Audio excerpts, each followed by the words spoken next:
সুচারু সরাসরি রয়েছে। সুচারু, দেখো, এর আগে যখন পেহেলগাঁওয়ের ঘটনা ঘটেছিল আমরা দেখেছিলাম যে পাকিস্তানের তরফ থেকে বারবার সীমান্তে কিন্তু একটা উত্তেজনার পরিস্থিতি তৈরি হয়েছে বা তৈরি করা হয়েছে, সেটা আমি তোমার সঙ্গেও একাধিকবার এটা নিয়ে আলোচনা হয়েছে। ওই যে কথায় বলে না যে শাকরা টুকটাক কামারের এক ঘা, ভারত বোধহয় সেটা অপারেশন সিন্দুরের মধ্যেই বুঝিয়ে দিল। সুচারু,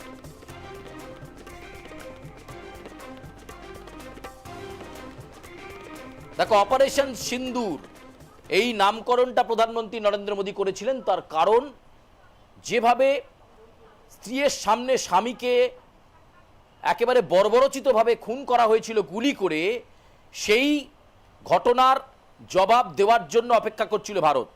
এবং রাত্রির 1:33 অপারেশন শুরু হয়, 2:45 অপারেশন শেষ হয়, এবং সেই অপারেশনকে সামনে রেখে ভারতীয় সেনাবাহিনীকে ফ্রি হ্যান্ড দেওয়া হয়েছিল। আর সেই ফ্রি হ্যান্ড নিয়েই কিন্তু সফলতা এলো একটার পর একটা। একদিকে জঈস, একদিকে লস্করি তৈবা, আবার অন্যান্য যে জঙ্গি লঞ্চ প্যাড তা একেবারে উড়িয়ে দিল ভারতীয় সেনাবাহিনী। পাকিস্তানের ওপর এই ধরনের প্রত্যাঘাত পাক প্রধানমন্ত্রী স্বীকার করে নিয়েছেন। আমাদের সঙ্গে রয়েছেন কর্নেল সৌমিত্র রায়, আমরা তার ব্যাখ্যায় বুঝবো কবে জবাব দেবে ভারত। এই অপেক্ষা ভারতবাসী করছিল এবং মধ্যরাতে একেবারে অপারেশন সিন্দুর হলো।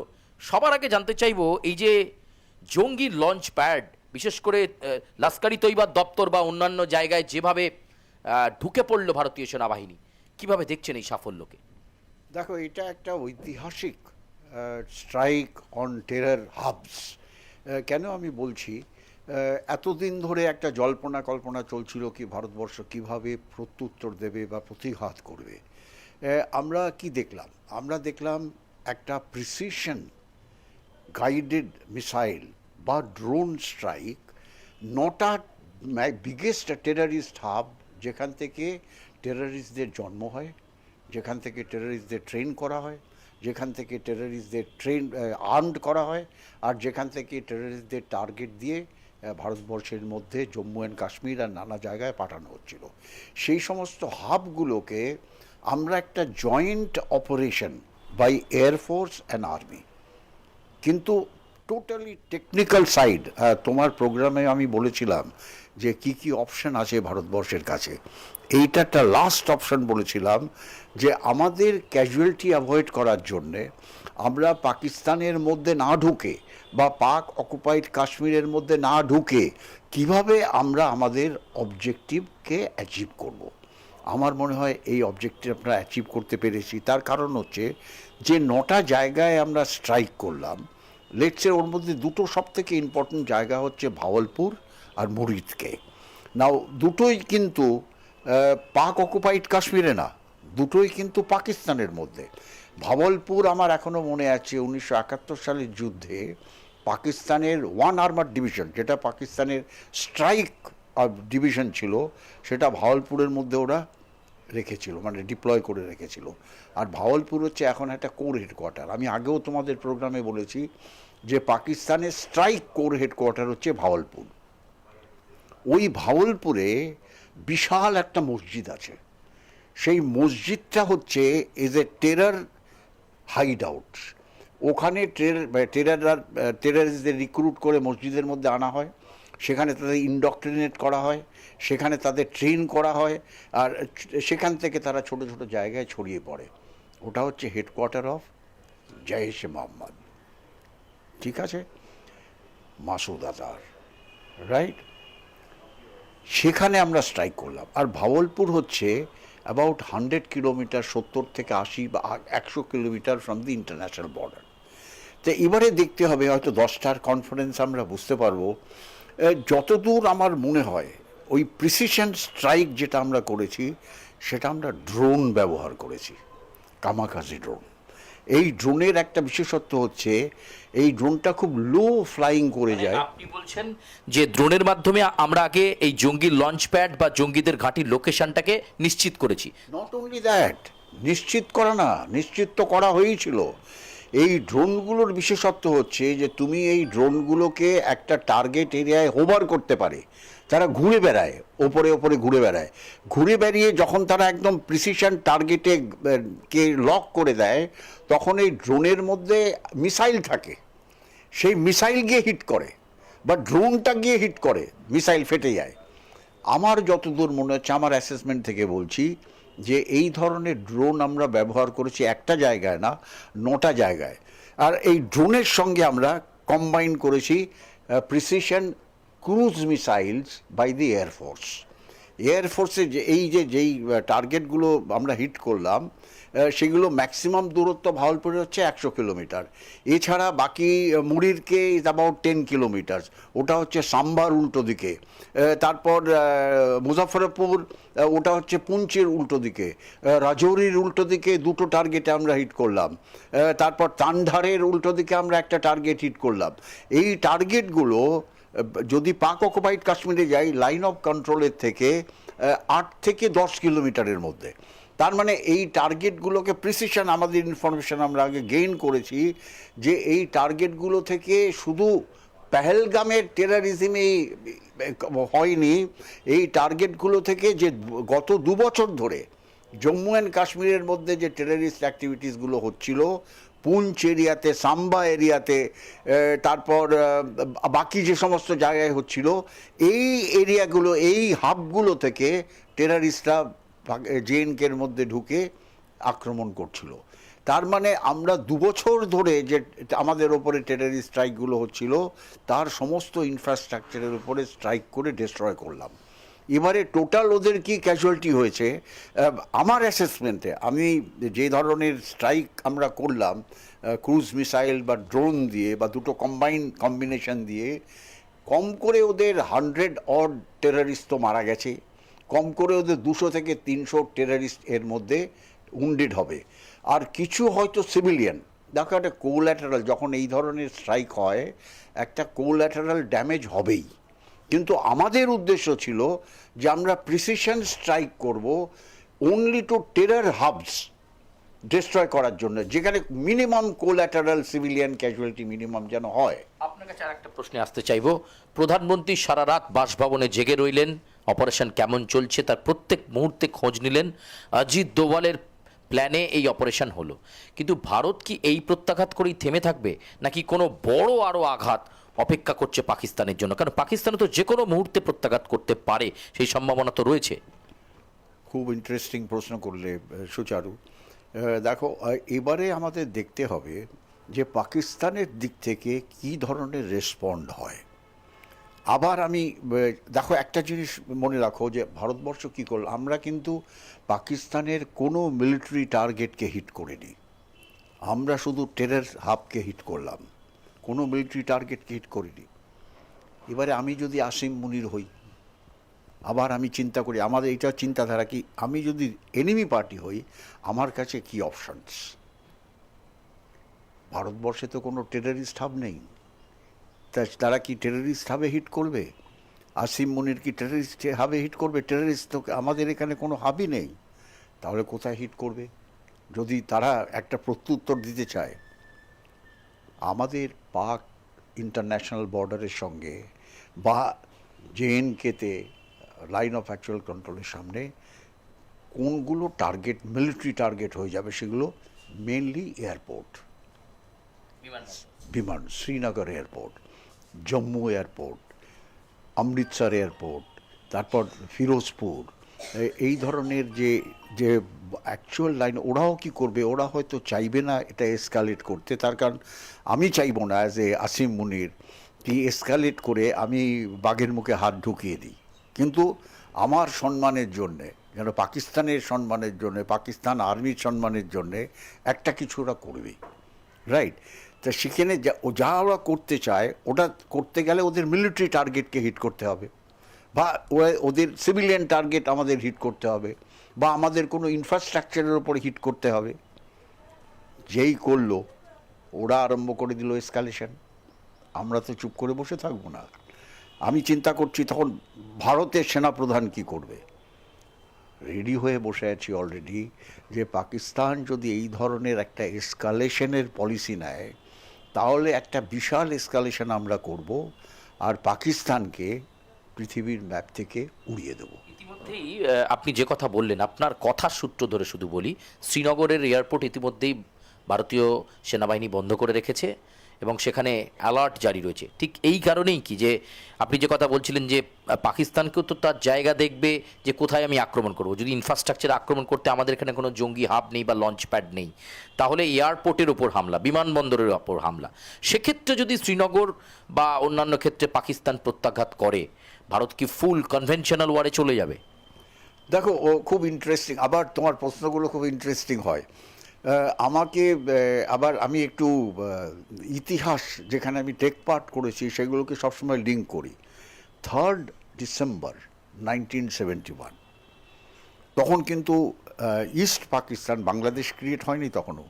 ইস্ট পাকিস্তানে আমাদের সমস্ত মানে কমান্ড রেডি হয়ে বসে আছে ঢোকার জন্যে, রাইট? আর আমরা অ্যাসেস করেছিলাম যে আমরা যদি ইস্ট পাকিস্তানে ঢুকি তাহলে পাকিস্তানের ওয়েস্ট থেকে এরকম একটা রেসপন্ড আসবে। তা পাকিস্তান কি করলো?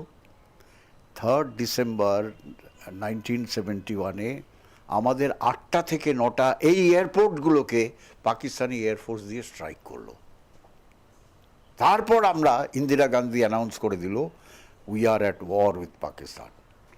এই যে ব্যাপারটা, এই যে we are at war with Pakistan, আমরা কিন্তু এখনও বলিনি কি we are at war with Pakistan. আমরা বলছি আমরা প্রিসিশন স্ট্রাইক করেছি against the terrorist and terrorist hub, which the entire world will say ki no tolerance, zero tolerance towards terrorism. তা সেখানে diplomatically and militarily we are still at a comfortable position. এবার আরেকটা কথা আমি বলি, আমাদের air defence বা আমাদের মিসাইল ডিফেন্স এখনো পর্যন্ত মাচ সুপিরিয়ার দেন পাকিস্তান। পাকিস্তানে এখানে আমরা কি দেখলাম? তারা আমাদের কোনো মিসাইল অ্যাটাক বা ড্রোন অ্যাটাককে রিপালস করতে পারলো না বা আকাশে ডিস্ট্রয় করে দিতে পারলো না। আমাদের যেই টার্গেটগুলো ছিল সেই টার্গেটগুলোকে আমাদের মিসাইলও হিট করলো, ড্রোনও হিট করলো। এবারে পাকিস্তান যদি মিসাইল, পাকিস্তানও চাইবে না বর্ডার ক্রস করে ভেতরে ঢুকতে, তারাও যদি মিসাইল বা ড্রোন বা ইভেন এয়ার অ্যাটাক করে, আমাদের প্রথম হচ্ছে আমাদের air defence is very strong.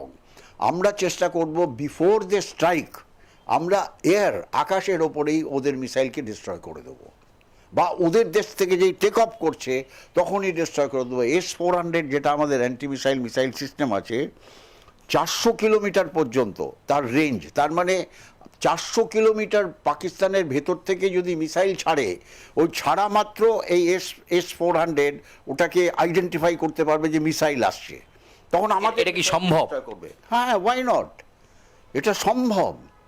আর আমি যতদূর আমার অ্যাসেসমেন্ট থেকে বলছি, এবার এই যে আসিম মুনির, ওর হয়ে চিন্তা করছি যে আমি চাইব কি একটা দুটো জায়গায় এই ধরনের আমরা যেরকম মিসাইল স্ট্রাইক করলাম, মিসাইল স্ট্রাইক করব। সিমিলারলি অফ লেট পাকিস্তান কিন্তু টার্কি থেকে ড্রোন তারা আবার কিন্তু গেইন করেছে, তারা নিয়েছে ড্রোন, আর সেই ড্রোনও তারা ব্যবহার করতে পারে। কিন্তু আমরা সেইভাবে প্রস্তুত, এই যে বললাম না তোমাকে যে আমরা সমস্ত কিছু ভেবে চিনতে যে কী ধরনের রেসপন্ড হবে।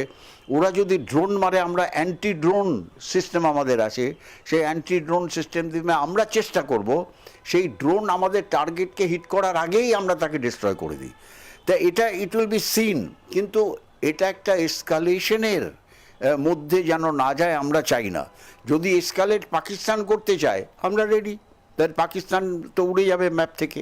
আরেকটা কথা না বলে পারছি না, এই যে আজকে যে প্ল্যান হলো না, ও যে মক ড্রিল, ওটা হয়তো অরিজিনাল ড্রিল হয়ে যাবে। তখন পাকিস্তান যদি নাইটে কিছু করার চেষ্টা করে, ওই ড্রিলগুলো আমাদের করতে হবে। এই মক ড্রিলটা যেন অরিজিনাল ড্রিলে না কনভার্ট করে। আরেকটা প্রশ্ন হবে, একটু অন্য আসে, একটু ডিপ্লোম্যাটিক কোয়েশ্চেন্স।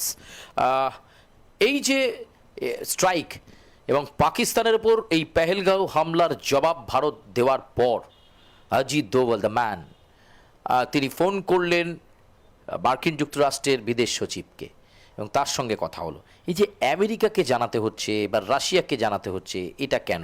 মানে আন্তর্জাতিক স্তরে ভারত তার ইমেজ, তার ভাবমূর্তিটাকে ঠিক রাখার জন্য। এক্স্যাক্টলি, আমরা চাই আন্তর্জাতিক স্তরে, যতদূর আমি জানি যে ডিপ্লোম্যাটিক্যালি আমরা এই সমস্ত দেশকে কনফিডেন্সে নিয়েছি যে এই ধরনের একটা হিনিয়াস টেরারিস্ট স্ট্রাইক যেটা সিভিলিয়ান টুরিস্টদের ওপরে করে আর একটা ধর্মের ভিত্তিতে পাকিস্তান বেস টেরারিস্টরা করলো, সেটা কি অ্যাকসেপ্টেবল? সেটা অ্যাকসেপ্টেবল না। ইভেন দি ইউএন সেক্রেটারি জেনারেল ওটাকে ওই কড়ি ভাষা মে নিন্দা কিয়া হ্যায়, কিন্তু একটা ডিপ্লোম্যাটিক ব্যাপার ও রেখে দিয়েছিল যে টেররিস্টদের আইডেন্টিফাই করো আর তারপর অ্যাজ পার দি ল যেভাবে ওদের করতে হয় সেরকম করবে, but that is not the way. এখন কথা হচ্ছে আমেরিকার দিক থেকে কিন্তু একটা রিয়াকশন আমি যা পেলাম, এটা আনকনফার্মভাবে বলছি, যে Donald Trump is not very happy. ও কি লজ্জা টজ্জা এই সমস্ত কিছু বলেছে নাকি, যে it's a shame it has been happen and all. জানি না এটা কতদূর কনফার্ম, কিন্তু তাও যদি হয় তাহলে আমেরিকাকে আমি মানে ডিসকার্ড করছি না, কিন্তু আমি আমেরিকাকেও বলতে চাই যে তোমাদের যখন 9/11 হলো, টুইন টাওয়ার্স অ্যান্ড ইভেন পেন্টাগনে হিট হলো, যেটা আমরা যদি আইএসআই হেডকোয়ার্টার বলি, আমেরিকার সব থেকে বিগেস্ট ইন্টেলিজেন্স হেডকোয়ার্টার পেন্টাগন, সেখানেও স্ট্রাইক হয়েছিল। তোমরা কি বেছে বেছে টেররিস্টদের মারলে? তোমরা তো একটা পুরো দেশকে ডিস্ট্রয় করে দিলে। আফগানিস্তানে অ্যাটাক করে তোমরা পুরো দেশকে ডিস্ট্রয় করে দিলে। তারপর তোমরা সেই ঢুনকে ওসামা বিন লাদেনকে আবুটাবাদের মিলিটারি একাডেমির পাশ থেকে তুলে নিয়ে গেলে, আমেরিকান কমান্ডো দিয়ে তুলে নিয়ে ওকে মেরে তুমি সমুদ্রে ভাসিয়ে দিলে। So if that America could do, এটা আমরা কেন করতে পারবো না? One should not be double sort of game খেলা উচিত না। কিন্তু রাশিয়ার দিক থেকে আমাদের পূর্ণ সাপোর্ট, তারপর বাকি আরও যে সমস্ত দেশ আছে, ইসরায়েল থেকে আমাদের পূর্ণ সাপোর্ট, এই যারা এই জাপানের থেকে আমাদের পূর্ণ সাপোর্ট, যারা এই ধরনের টেররিজমের কে, এটা পুরো পৃথিবীব্যাপী terrorism is not accepted by any country. তারা সবাই ভারতবর্ষের এই যে প্রচেষ্টা টেররিস্ট হাবকে ডিস্ট্রয় করা অ্যাজ এ প্রিসিশন টার্গেট, আমরা কিন্তু কোনো মিলিটারি টার্গেটকে হিট করিনি।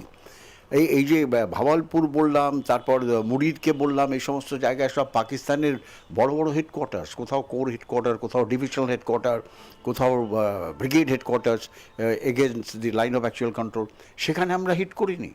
আমরা হিট করলাম স্পেসিফিক ইনফরমেশনের ওপর, যে এই জায়গাগুলোর থেকে টেররিস্টরা এই ট্রেন হয়ে গিয়ে সেখান থেকে ভারতবর্ষের মধ্যে টেররিস্ট অ্যাক্টিভিটিস করছে। তা আমরা যেরকম প্ল্যান করেছিল আমাদের প্রধানমন্ত্রী, যে টেররিস্ট হাবকে আমরা ওয়ান্স ফর অল ডিস্ট্রয় করে দেবো, আমরা we try to do that keeping the international norms. আমরা তো কোনো জায়গায় ইন্টারন্যাশনাল বর্ডার বা লাইন অফ কন্ট্রোল পার করে আর্মি দিয়ে ভেতরে ঢুকে ডিস্ট্রয় করিনি। So it is a very interesting way to resolve or to take revenge. At the same time, ভারতবর্ষের পাবলিক যাদের মধ্যে একটা ক্রোধ ছিল যে কেন আমরা কোনো ধরনের প্রতিশোধ নিচ্ছি না, সেই ক্রোধটা এর সঙ্গে প্রশমিত হবে। আমরা হয়তো দেখতে আরম্ভ করব কিছুক্ষণের মধ্যেই, সব জায়গায় সেলিব্রেশন হবে আমাদের ভারতবর্ষে যে ইয়েস। আমার শেষ প্রশ্ন, যে এই যে জবাব হলো, আপনি প্রথম দিন থেকে যেটা বলেছিলেন যে শুধুমাত্র দু একজন জঙ্গিকে মারলে হবে না, তাদের ট্রেনিং সেন্টার, তাদের লঞ্চ প্যাড, বিশেষ করে আইএসআই হেডকোয়ার্টার হিট করা, এটাই লক্ষ্য হবে। আপনার কি মনে হচ্ছে ভারতীয় সেনাবাহিনী অপারেশন সিন্দুর করেই স্টপ থাকবে, নাকি সন্ত্রাসের বিরুদ্ধে লড়াই জারি থাকবে? শেষ প্রশ্ন আপনার। দেখো, সন্ত্রাসের বিরুদ্ধে লড়াই জারি থাকবে। কথা হচ্ছে যে আমরা চেষ্টা করছি যে পাকিস্তান শুড আন্ডারস্ট্যান্ড কি সন্ত্রাসবাদীর দ্বারা সন্ত্রাস করা দিয়ে ভারতবর্ষের মধ্যে একটা কনফিউশন, একটা ভারতবর্ষের আর্মিকে ডিস্টেবল করা, ভারতবর্ষের পলিটিক্যাল সিস্টেমকে ডিস্টেবল করা, ভারতবর্ষের মধ্যে একটা সোশ্যাল ডিস্টারবেন্স আনা সম্ভব না। যেটা আমরা প্রুভ করে দিলাম যে we are together, we are all together.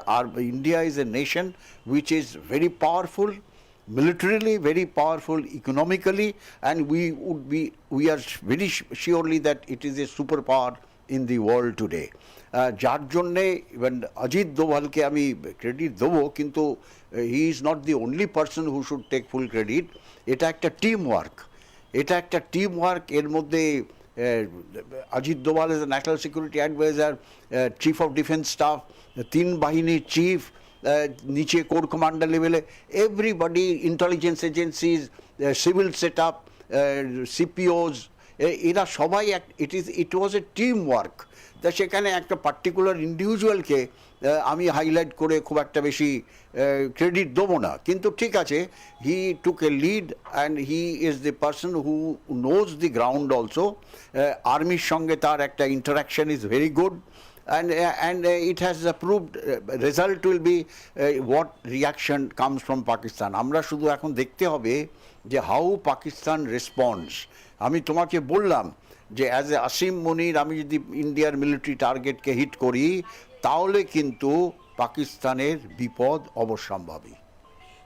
আমরা কথা বলছিলাম কর্নেল সৌমিত্র রায়ের সঙ্গে। ভারতের তোমার মাধ্যমে আমি কর্নেল রায়ের কাছে একটা বিষয় খুব জানতে ইচ্ছে করছে। দেখো, পাকিস্তান তো প্রত্যাঘাত করবে এটা আমরা প্রত্যাশা করছি এবং সেটা প্রত্যাশিত হওয়াটাও স্বাভাবিক, কিন্তু পাকিস্তানের সেনাবাহিনী তো ভাঙছে। ইতিমধ্যে একাধিক জন পদত্যাগ করেছেন, বালুচিস্তান বিদ্রোহ করছে, একটা অংশ কিন্তু পাকিস্তান থেকে বেরিয়েও গিয়েছে।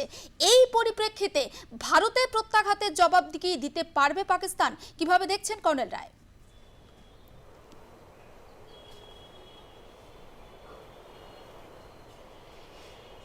আবার ওনার কাছে একটা প্রশ্ন নিয়ে এই মুহূর্তে যাব। এই মুহূর্তে পাকিস্তানের সেনাবাহিনীর যা মনোবল, কারণ আমরা দেখছি এই স্ট্রাইকের আগে থেকেই, ভারতের প্রত্যাঘাতের আগে থেকেই গণ পদত্যাগ চলছে সেনাবাহিনীতে। তার উপর বালুচ আর্মি তারা অলরেডি পাকিস্তানকে ডিস্টার্ব করে রেখেছে, উত্তক্ত করে রেখেছে। এমন পরিস্থিতিতে পাকিস্তানের পক্ষে প্রত্যাঘাত করা সম্ভব? সেনাবাহিনীর এই মনোবল, গণ রেজিগনেশন পড়ছে, কেউ কেউ বলছে ভারতীয় সেনাবাহিনীর হাতে আমি মরতে চাই না। দেখো, যদি এই ব্যাপারটা বা এই যে আমরা শুনতে পাচ্ছি about moral of Pakistan army, এটা একটা ভালো সাইন ফর আস। তাকে যুদ্ধ না করেই যদি একটা শত্রুকে তার মনোবল ভেঙে দিয়ে তাকে পরাস্ত করা যায়, তার থেকে ভালো কিছু হতে পারে না। তা এটা যদি সত্যি হয় তাহলে ব্যাপারটা খুব ভালো। তাহলে আমরা কোনো ধরনের রিটালিয়েটরি অ্যাকশন হয়তো এক্সপেক্ট করব না, কিন্তু আমি কিন্তু সেটা খুব একটা বিশ্বাসী না। একটা রিটালিয়েটরি অ্যাকশন আসিম মুনির করবে, আর তা যদি না হয় আসিম মুনির পাকিস্তান থেকে পালিয়ে যাবে। তার কারণ তার এগেনস্টে অলরেডি একটা বৃহত্তর সেকশন অফ পাক আর্মি ইজ তার এগেনস্টে। আর সিভিলিয়ানরা মনে করে, including the Pakistani civil administration, that Asim Munir is responsible for all this what is happening now. তা সেখানে কি করবে, it is a matter of time. আমাদের একটু ওয়েট করে দেখতে হবে। কিন্তু আসিম মুনির খুব ভালো করে জানে যে সে যদি কোনো ধরনের রিটালিয়েটরি স্ট্রাইক করে, আমি যে বললাম যে হয়তো ওদেরও আর্মিকে ভারতবর্ষের মধ্যে ঢোকাবে না বা জম্মু অ্যান্ড কাশ্মীরের মধ্যে ঢোকাবে না, কিন্তু ওদেরও ক্যাপাবিলিটিস আছে যে পাকিস্তানের থেকে তারা মিসাইল দিয়ে বা ড্রোন দিয়ে বা স্ট্যান্ড অফ পজিশনে এয়ারক্রাফট, দেখো বর্ডারের সঙ্গে সঙ্গে ফ্লাই করবে ওদের টেরিটরিতে, আর সেখান থেকে ওরা মিসাইল হিট করতে পারে বর্ডার এরিয়াজে আমাদের যে কোনো একটা টার্গেটে। কিন্তু আবার যে বললাম যে ওটা হবে এসকালেটরি মেজার বাই পাকিস্তান, তখন কিন্তু আমরা এটা অলরেডি আমাদের কন্টিনজেন্সি প্ল্যানের মধ্যে আছে যে যদি একটা এসকালেটরি করে পাকিস্তান মেজার নেয়, প্ল্যান বি রেডি, তাহলে আমরা কি করব? আমাদের আর্মি টোটাল ফুললি মোবিলাইজড। একেবারে আমরা কথা বলছিলাম কর্নেল সৌমিত্র রায়ের সঙ্গে, এবং পাকিস্তানকে কড়া জবাব দিল ভারত। পেহেলগাঁও হামলার জবাব দিল ভারত, জঙ্গি লঞ্চ প্যাড, জঙ্গি ঘাঁটি গুঁড়িয়ে দিল ভারত রাফালের মাধ্যমে। কিন্তু পাকিস্তান প্রত্যাঘাত করতে পারে, ভারত একেবারে সতর্ক। সেই পরিস্থিতির জন্য প্ল্যান বি একেবারে রেডি রয়েছে। একেবারে আমরা কথা বলছিলাম আমাদের প্রতিনিধি সুচারু মিত্র, এবং আমাদের সঙ্গে সরাসরি ছিলেন কর্নেল সৌমিত্র রায়। দুজনকে অসংখ্য ধন্যবাদ। এবং কর্নেল রায় এত সুন্দরভাবে গোটা বিষয়টা আমাদের সামনে স্পষ্ট করলেন, আরও একবার ধন্যবাদ। সুচারুকেও ধন্যবাদ দিচ্ছি, এবং এত সুন্দরভাবে বিষয়টা উপস্থাপন করলেন। একাধিক প্রশ্ন ছিল, সত্যি তো অপারেশন সিন্দুর, এই অপারেশনের পর কিভাবে পাকিস্তান প্রত্যাঘাত করবে, কেন এই অপারেশন সিন্দুরের পরিকল্পনা করা হলো ভারতের তরফ থেকে, প্রশ্ন ছিল। সেই প্রশ্নের কিছুটা হলেও হয়তো আমরা আপনাদের উত্তর দিতে পেরেছি। কিন্তু সফল অপারেশন সিন্দুর, এবং প্রধানমন্ত্রী নরেন্দ্র মোদী তিনি নিজেও উচ্ছ্বসিত রাতভর, কিন্তু এই অপারেশনের উপরে যেখান থেকে শুরু হয়েছে তিনি নজর রেখেছিলেন, এবং মধ্যরাতে পাক জঙ্গি ঘাঁটিতে আঘাত ভারতে।